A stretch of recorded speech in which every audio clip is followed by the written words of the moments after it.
बच्चों, आज हम यूपी बोर्ड 2025-26 के लिए क्लास 10th के लिए मैथ्स के इम्पोर्टेंट क्वेश्चन करेंगे जो बोर्ड एग्ज़ाम में आने वाले हैं। ठीक है, देखिए आज टॉपिक है वास्तविक संख्या। मैंने कुछ इम्पोर्टेंट सवाल लिखे हैं।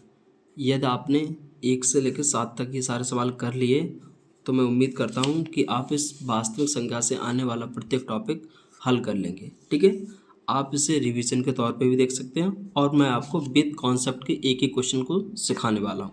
ठीक है, तो देखिए पहला क्वेश्चन क्या है। HCF का मतलब क्या होता है, मासा। किसका, 306,657 बराबर 9। मतलब कहने का मतलब दो संख्या हैं 306 और 657, इनका जो HCF बोलिए या फिर आप मासा कितना दे रखा है, 9। तो अब आपसे कहा गया है कि एलसीएम, तो आपको क्या करना है, एलसीएम ज्ञात करना है। किसका, 306 और 657 का एलसीएम आपको ज्ञात करना है। देखिए इस सवाल को हल करने से पहले एक कॉन्सेप्ट, एक सूत्र सीख लीजिए जिससे आप आसानी से हल कर लें। ठीक है, तो क्या होता है, A इंटू बी, मतलब A मतलब पहली संख्या, B इंटू दूसरी संख्या बराबर HCF मतलब मासा इंटू लासा।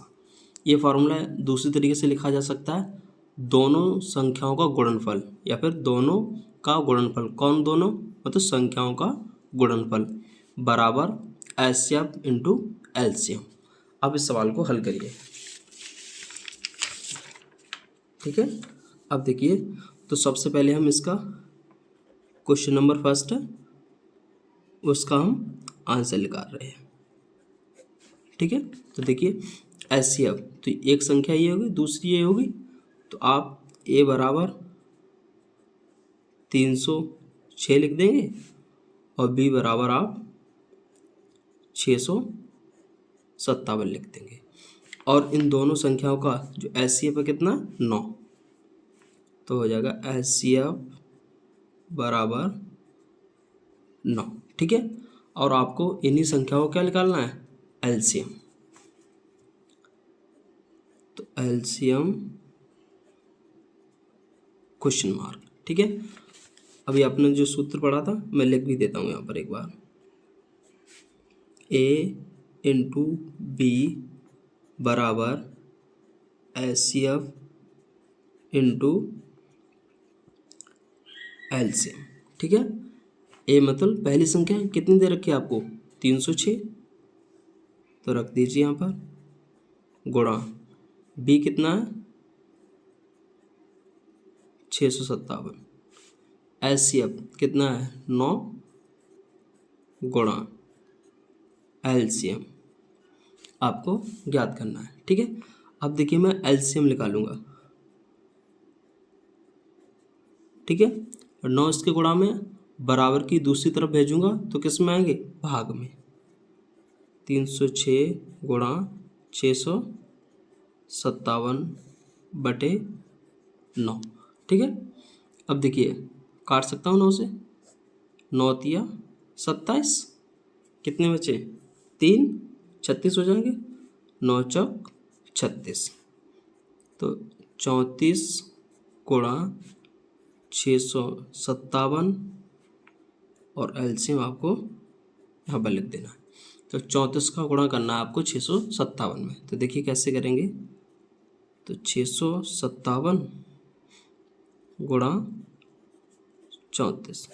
ठीक है, तो नॉर्मली गुणा कर लेंगे हम, 4 सत्ते 28, हासिल 2 लगेगी, 4 पंजे 20 और 2 22, हासिल फिर 2 लागी, 4 छिंग 24 और 2 कितना हो गया, 26, क्रॉस लगा दें, 3 सत्ते 21, 21 का 1, हासिल फिर 2 लागी, 53 15। ठीक है, 15 हासिल का 2 कितना होगा, 17। अब हासिल कितनी लगेगी, 1, तिचक 18 और 1 19। ठीक है, 8, 2 और 1 3, 6 और 7 13, हासिल 1, 9 और 2 11 और 1 हासिल का 12, 1 हासिल लगी और 1 और 1 2। तो कितना आया 22,338, 22,338 एलसीएम। ठीक है, तो पहला सवाल निकल आया आपका। तो पहले जो सवाल का जो एलसीएम था कितना आया 22,338।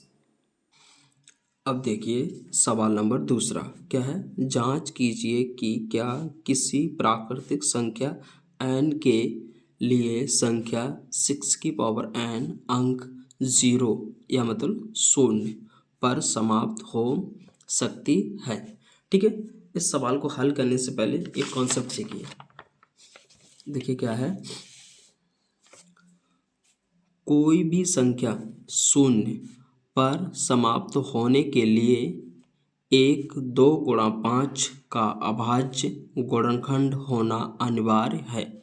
इसका मतलब क्या, 0 पर समाप्त होने का मतलब क्या है, पहले ये समझिए। जैसे मैं कहूँ 30, तो ये संख्या 0 पर समाप्त है क्योंकि लास्ट में 0 आया। हाँ, तो ये संख्या 0 पर समाप्त है। अगर मैं ऐसे लिख दूँ 31, ये संख्या 0 पर समाप्त है, नहीं, क्योंकि लास्ट में 0 नहीं आया। अब ये ऐसा भी हो सकता है 305, तो क्या ये संख्या 0 पर समाप्त है, नहीं, क्योंकि हमें लास्ट में देखना है ना कि बीच में। ये संख्या 0 पर समाप्त नहीं है। अब समझिए, जैसे अब कोई भी संख्या अगर उसमें कम से कम 5 गुणा 2 का एक गुणनखंड अगर नहीं हुआ तो वो संख्या 0 पर समाप्त नहीं होगी। ठीक है, जैसे 5 दिया 15, 15 दूनी 30, तो देखिए ये संख्या 0 पर समाप्त होगी क्योंकि इसमें 5 और गुणा 2 का एक गुणनखंड है। अब देखिए 5 गुणा 7 कितना होता है, 5 सत्ते 35। ठीक है, अब देखिए इसमें 5 तो आया पर 2 नहीं आया, इसलिए ये संख्या 0 पर समाप्त नहीं हुई। ठीक है, 2 कितनी भी बार आ जाए, 5 कितनी भी बार आ जाए, वो संख्या 0 पर समाप्त नहीं होगी। मतलब 5 और 2 एक ही संख्या में आने चाहिए, तभी वो संख्या 0 पर समाप्त होगी। तो ये चीज़ याद कर लीजिए आप। कोई भी संख्या 0 या 0 पर समाप्त होने के लिए 1 2 गुणा 5 का अभाज्य गुणनखंड होना अनिवार्य है। अब इस सवाल को हल करिए आप। ठीक है, तो सबसे पहले सवाल लिख लेते हैं जो दिया है। तो मतलब जो प्रश्न नंबर 2 था उसका आंसर। तो सबसे पहले क्या दिया है, दिया है लिख लीजिए, दिया है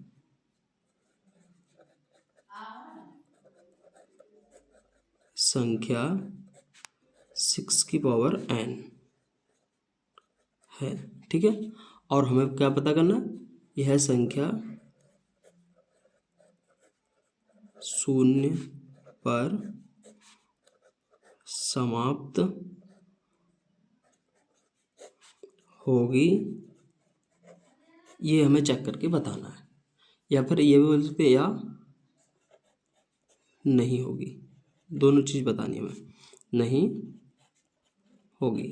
ठीक है, यही हमें बतानी है। तो सबसे पहले क्या करेंगे, जो संख्या आपको दिया तो जहाँ पे लिख लेंगे संख्या क्या है 6 की पावर n। अब देखिए आपको सवाल में कहा गया है आपसे जो कि प्राकृत संख्या n, जो n क्या है, एक प्राकृत संख्या।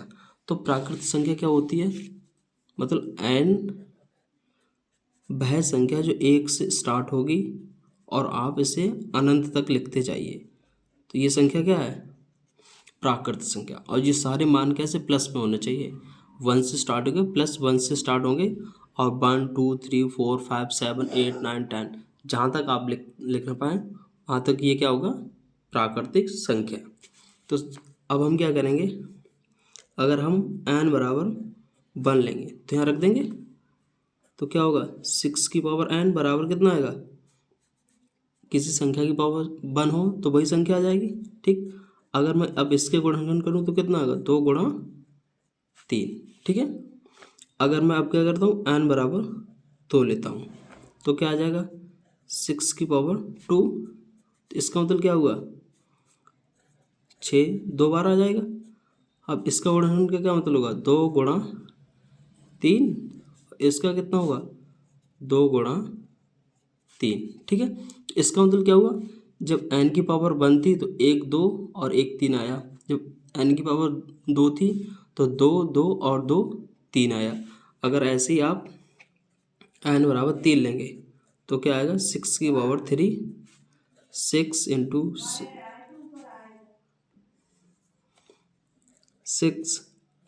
ठीक है, तो इसका मतलब क्या होगा, अब 2 होंगे वो कितनी बार आ जाएंगे 3, समझ गए आप, और 3 कितनी बार आएंगे 3। ठीक है, अब देखिए आप इससे निष्कर्ष निकालिए, हमने n बराबर 1 निकाला तो कितना 2 गुणा 3 आया, हमने n बराबर 2 तो 2 गुणा 2 मतलब 2 2 2 बार आया, 3 3 बार आए, ऐसे 3 लिया तो 2 3 बार आए, 3 3 बार आए। तो देखिए इसमें 2 2 तो आ रहा है पर इसमें क्या 5 आ रहा है, नहीं। तो क्या ये संख्या जीरो पर समाप्त हो सकती है, नहीं होगी। अभी मैंने आपको समझाया, तो देखिए 2 गुणा 3 6 आया, नहीं होगी। इसका 6 छंग 36 नहीं होगी, 6 की पावर 3 216 नहीं आएगा। ठीक है, तो अब आप समझ गए होंगे कि इसमें 2 2 तो आ रहा है पर 5 नहीं आ रहा है, तो इसलिए ये संख्या 0 पर समाप्त नहीं होगी। तो आप क्या लिखेंगे, हम जानते हैं कि कोई भी संख्या 0 या फिर बोलें 0 पर समाप्त होने के लिए एक 2 गुणा 5 का अभाज्य गुणनखंड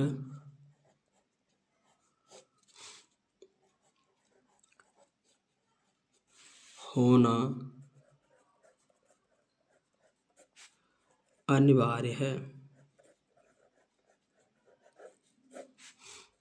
ठीक है, अगर उस संख्या में 2 गुणा 5 एक साथ नहीं आएंगी तो वो संख्या 0 पर समाप्त नहीं होगी।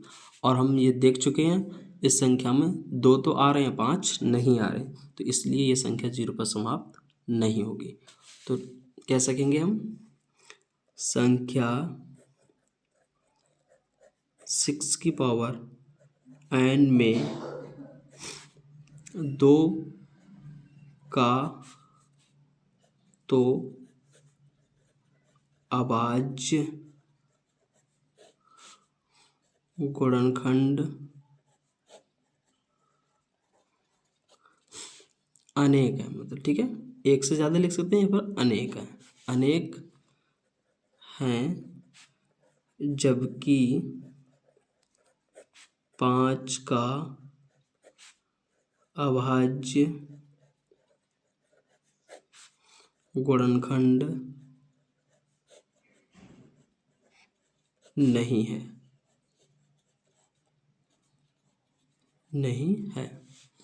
अतः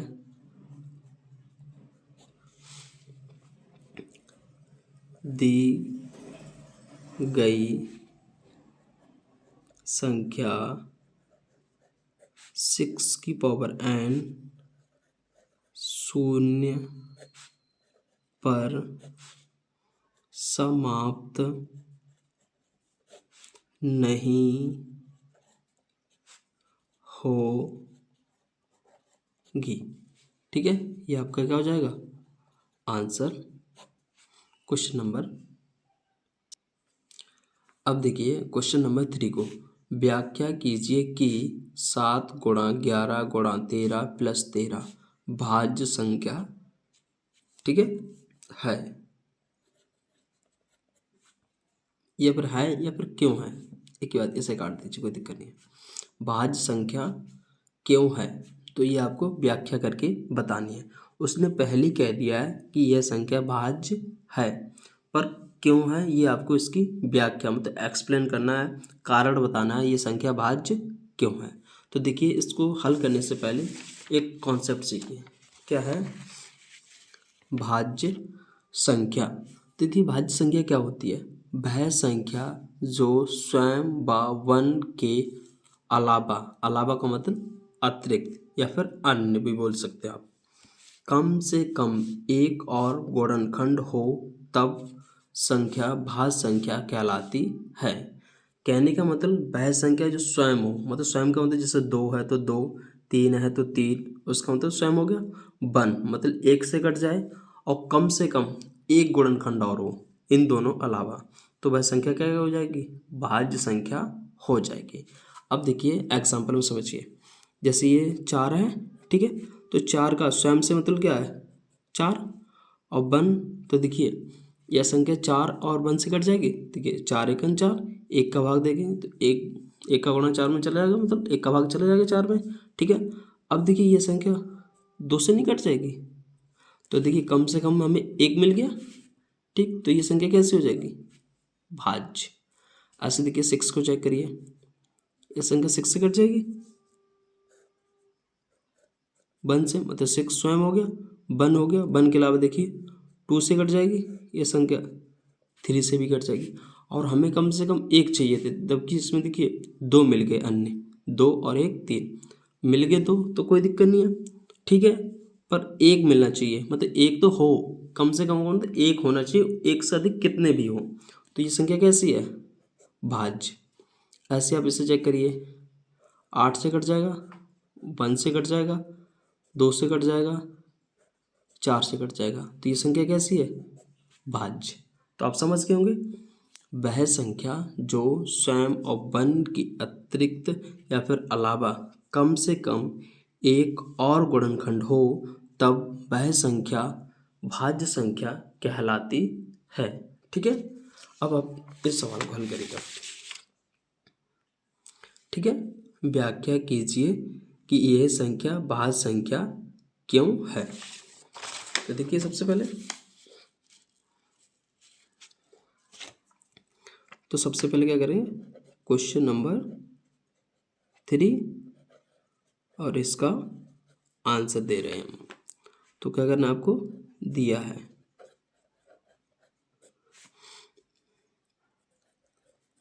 है कि क्या दे रखा आपको, 7 इंटू 11 इंटू 13 प्लस 13, क्या ये भाज्य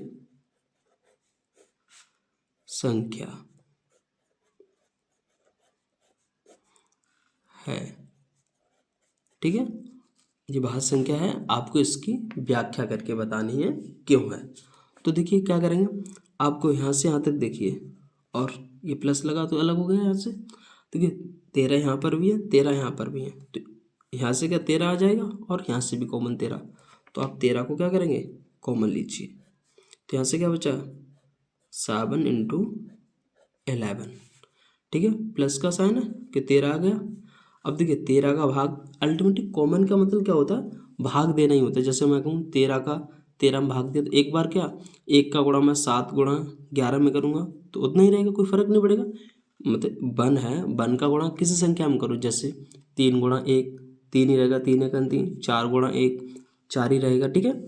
ऐसे आप 13 का भाग 13 में देंगे, 13 एकन 13, तो यहाँ 1 आया, ठीक। अब ऐसा नहीं कर सकते आप, यहाँ पर कुछ ना छोड़े तो आंसर गलत हो जाएगा, ध्यान रखेंगे, ठीक है। 13 11 सत्ते 77 प्लस 1, अब देखिए 13 गुणा 77 1 78 हो गया, ठीक है। तो देखिए गुणा कर दीजिए इसका, 13 पंजे 65, 13 छः 78, 13 सत्ते 91, 13 अट्ठे 104, 4 हासिल कितना लगेगा 10, 13 सत्ते 91, 91 और 10 कितना हो जाएगा 101, ठीक है।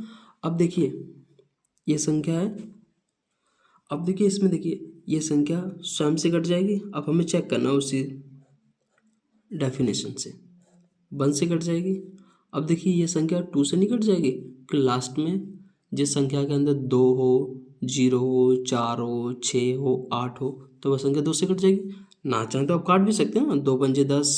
देखो काट दीजिए एक बार, देखो आप कहेंगे काटा नहीं, देखो 2 पंजे 10, ठीक है, कुछ नहीं बचा यहाँ से।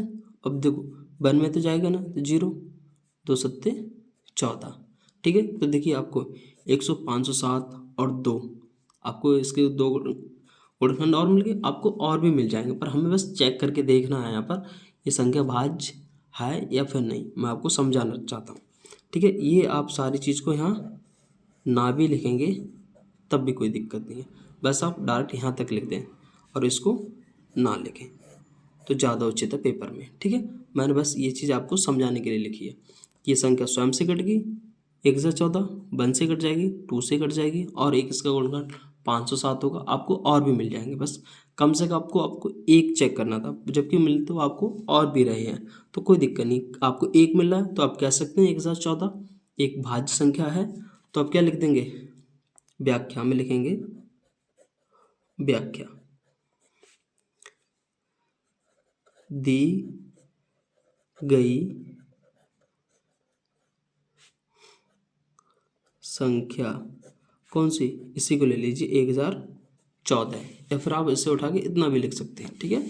1014 भाज्य संख्या है, क्योंकि क्यों है, क्योंकि यह स्वयं व वन के अलावा, वन स्वयं और वन के अलावा कम से कम एक गुणनखंड और है, ठीक है। ये वाली तो आपको व्याख्या लिखनी ही पड़ेगी, अगर आप ये नहीं लिखेंगे तो आपका एग्जामिनर नंबर काट लेगा, क्योंकि उसने व्याख्या आपसे करवाई है, ठीक है। तो सबसे पहले आप क्या करें, 13 को कॉमन ले लीजिएगा, यहाँ से 17 गुणा 11 बचेगा, प्लस 1 बचेगा, 11 सत्ते 77 और 1 78 हो जाएंगे, इसका गुणा कर लेंगे, 1014 आ जाएगा। हमने चेक कर लिया, ये 1014 से भी कट जाएगा, 1 से भी कट जाएगा, 2 से भी कट जाएगा, और कम से कम इसके गुणनखंड एक तो मिल गया और भी मिलेंगे, तो हमें बस एक चेक करना था। अब हमने व्याख्या में क्या लिखा, व्याख्या में लिखा दी गई संख्या 1014 भाज्य संख्या है, क्योंकि यह स्वयं व वन के अलावा कम से कम एक गुणनखंड और है, ठीक है। तो देखिए दोस्तों, आज हम ये 3 सवाल हल कर रहे हैं आज, ठीक है, और आने वाले समय में ये बचे हुए 4, 5, 6, 7 विद कॉन्सेप्ट के ऐसे ही हम और हल कर लेंगे, ठीक है। तो नेक्स्ट मिलते हैं अगली वीडियो में।